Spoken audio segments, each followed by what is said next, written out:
بسم الله الرحمن الرحيم.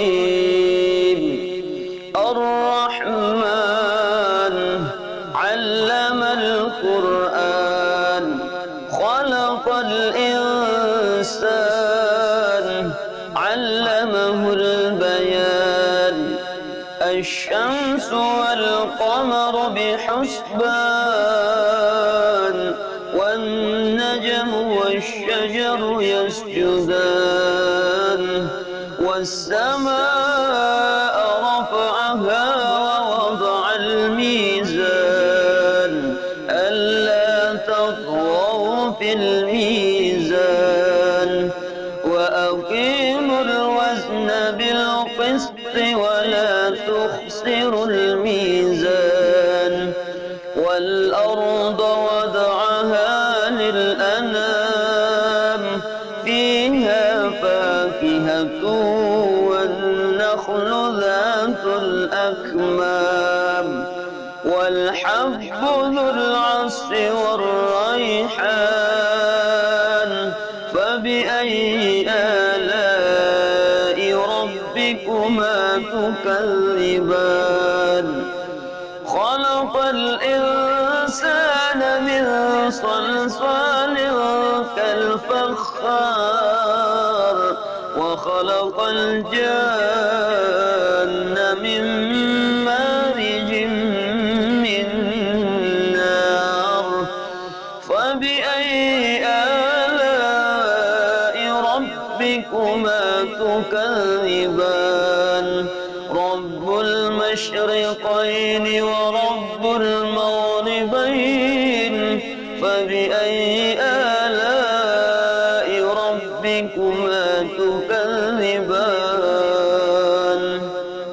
مرج البحرين يلتقيان بينهما برزخ لا يبغيان.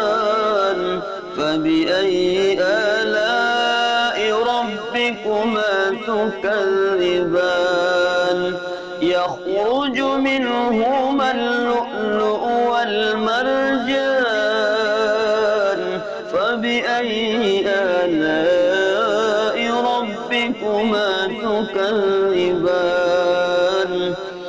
وله الجوار المنشآت في البحر كالأعلام.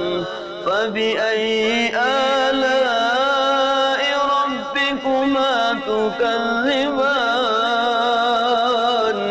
كل من عليها فان ويبقى وجه ربك ذو الجلال والإكرام. فبأي آلاء ربكما تكذبان؟ يسأله من في السماوات والأرض كل يوم هو في شأن. فبأي آلاء ربكما تكذبان؟ سنفرغ لكم أيها الثقلان. فبأي آلاء ربكما تكذبان؟ يا معشر الجن والإنس إن استطعتم أن تنفذوا من أقطار السماوات والأرض فانفذوا لا تنفذون إلا بسلطان.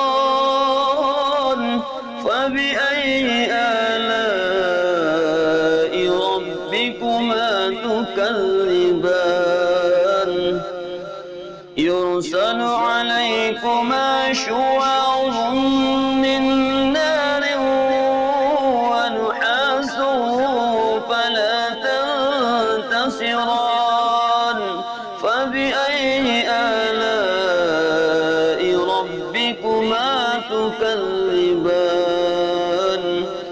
فإذا انشقت السماء فكانت وردة كالدهان. فبأي آلاء ربكما تكذبان فيومئذ لا يسأل عن ذنبه إنس ولا جان فبأي آلاء